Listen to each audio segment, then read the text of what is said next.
Hello everybody, welcome to Totally Tabled. My name is Shaggy, and today I'm running down my top 10 deck building board games. Deck building is a mechanism where you draw your hand from a personal deck that usually starts with basic and weak cards, but over the course of the game you acquire new and more powerful cards, thus making your deck stronger and stronger as you play. Before we get started, I want to thank Outlandish Games for sponsoring this video. They have a new cooperative board game currently on Kickstarter, Defenders of the Wild.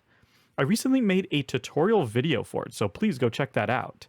Defenders of the Wild is a 1 to 4 player cooperative game where the players embody different factions of animals defending their homeland from rampaging machines.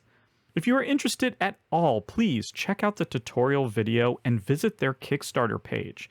It is currently in its final week of funding. The link is in the description below. Okay, now let's get right to the list. Paperback is a deck-building word game where you utilize a hand of letter cards in order to create fantabulous words. Those words generate money based on their length and complexity, which you use to purchase other letter cards to build your deck. Some of those cards have multiple letters or special abilities. Eventually, you'll be crafting splendiferous words and earning enough money to afford victory points. This mashup of Scrabble with traditional deck building mechanisms feels like it was meant to be. I typically dislike spelling-based word games, but Paperback elevates the genre. Since you get to pick the cards that you are adding to your deck rather than it just being random, you can have words and letter combinations in mind. You can work towards that. And it feels so good to use a difficult letter and be rewarded with an awesome special ability, like being able to have a larger hand size next round so you can make even longer words. The game is simple and familiar enough to work as someone's first experience with deck building. It also has a fun co-op mode in the box and an excellent app that I play often. The Quest for El Dorado is a deck-building racing game, but instead of traversing a track, players use their deck of cards to navigate through different terrain.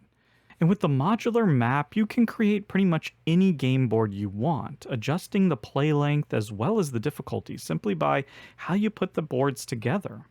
Machete symbols let you move through forests, ore symbols let you move through water, and coin cards let you either enter village spaces or give you currency towards purchasing new cards from a marketplace. You can also use 2 of any card as a coin, allowing you the strategic option of falling behind in order to build up a more powerful deck. You never have a completely wasted hand, and there's locations on the board that let you thin your deck, but they tend to be out of the way.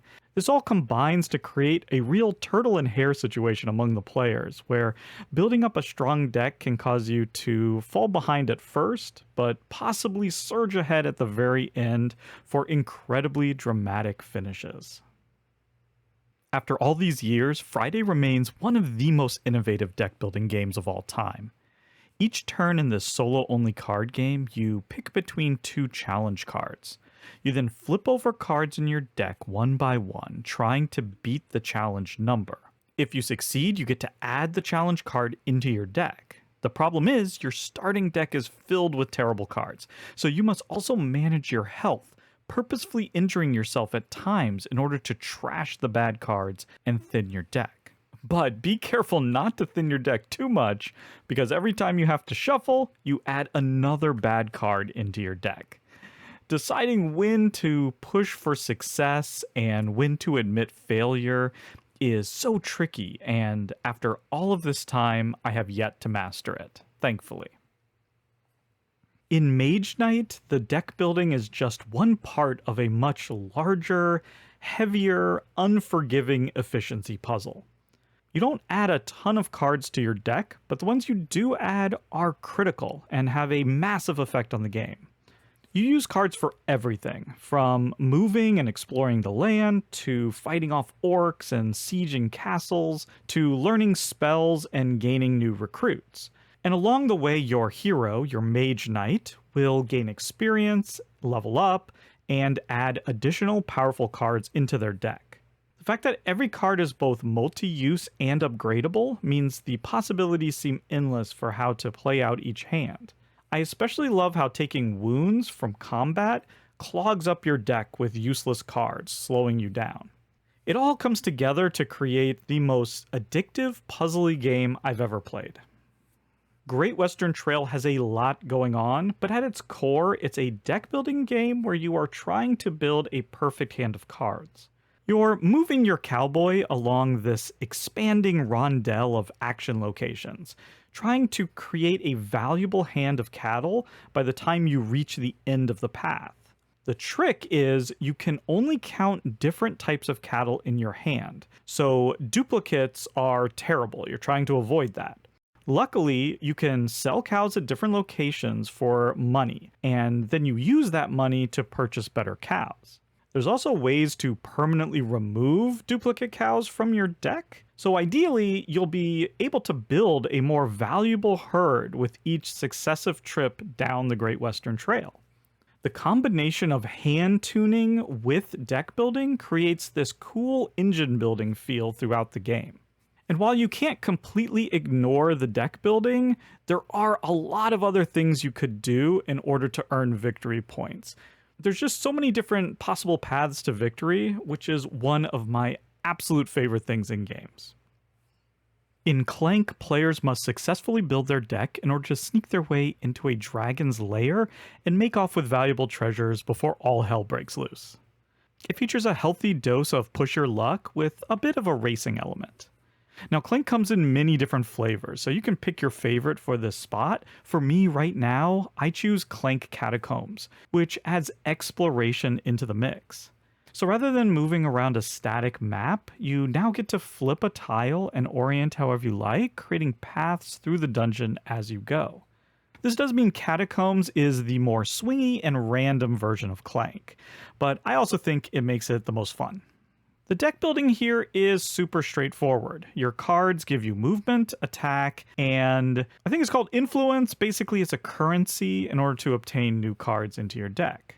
The cards often have wild special abilities with many different options to create powerful combos, and many of the most powerful cards generate Clank, which is just noise that can alert the dragon to your presence. You mark your Clank with cubes that are added to a bag, and if they're drawn, they become damage. So the stronger you make your deck, the more dangerous the dungeoneering becomes, which is a fantastic twist. The Lost Ruins of Arnak combines deck building with worker placement in a streamlined and satisfying way. You'll be sending out a small number of explorers to discover new locations, defeat fantastical guardians, and collect resources and relics. But to do so, you must first play a specific movement icon from a card in your hand.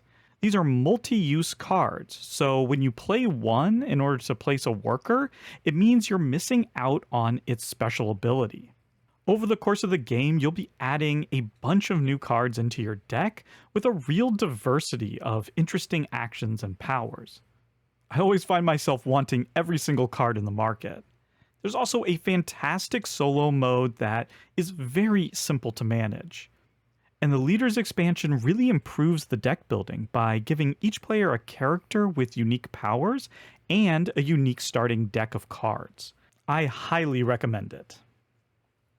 I'm enamored with how Dune Imperium combines worker placement and deck building, where the card you play determines where your worker can go on the board.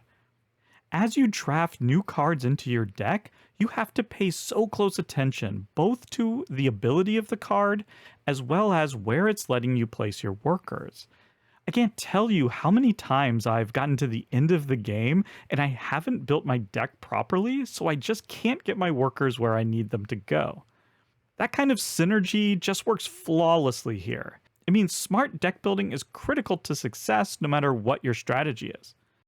I also love that the game is simply a race to 10 points. That really ups the tension. It also plays surprisingly well as a solo game, given just how competitive it can be. And if you're a Dune fan, you'll enjoy all the thematic touches. But even if you don't care about the theme, this is still a must-play deck building game. The Loop is a cooperative deck building game with a wacky time travel theme, colorful illustrations, and a satisfying central cube tower gimmick. But underneath all the silliness is a razor-sharp design filled with comborific card play and the possibility of awesome, heroic turns, if you're clever enough. You use your character's unique deck of cards and special ability to move around the board through different eras of time, fighting evil clones, cleaning up rifts in space-time, and ultimately trying to complete missions to win the game. As you collect new cards from these different eras, it goes on top of your deck, meaning you get to use it right away in the next turn, which is the kind of instant gratification that I really appreciate. But the real twist is your ability to loop your cards, reactivating them by spending an energy resource, which can lead to my favorite thing in all of board gaming, the coveted Mega Turn, where you use abilities on top of abilities to pull off insane actions. The loop is criminally underrated and one of the best cooperative games as well as one of the best deck building games ever made. Dominion began the deck building craze over 15 years ago, and expansions are still being released to this day. I'm not sure it'll ever stop because this has a trading card game structure where you have a massive pool of cards, and for each game you pick only 10 different types. That's it. You place them in stacks or kingdoms where there are 10 copies of each of those cards. And those are the only cards available to purchase for that particular play, in addition to the money cards and the victory point cards. So every game will be unique with a different set of 10 cards. I love studying the special abilities of the kingdoms at the start of the game, trying to find interesting combos and developing a long-term strategy. And then you must make tactical decisions as you play out each hand, using pure deck building mechanisms. The actual play of the game is so simple and quick, it feels like a traditional card game, like you're playing spades or hearts. But no other 45-minute card game packs this kind of strategic and tactical punch. Dominion has infinite replayability and a seemingly unending reservoir of ideas to draw from. And all of this in an easy-to-learn game that plays in under an hour. It's just amazing. Many games have been inspired by it, innovated from it, and even straight up ripped it off, but no game has been able to capture the magic of deck building like Dominion. The first, and still my number one. And there you have it, my top 10 deck building board games. This is one of my favorite mechanisms, and I could easily have made a top 30 list. Keep in mind, I decided to exclude all bag building games, like the wonderful Coffee Roaster and Warp's Edge. I've done playthroughs of both of those, so check those out. I've also excluded games like Obsession and Concordia, where you're essentially hand building rather than deck building. I've also done full playthroughs of those two games, so also check those out. Which games would be on your top 10? Please let me know in the comments below. And while you're at it, like the video and subscribe to the channel. But until next time, thank you so much for watching, and goodbye.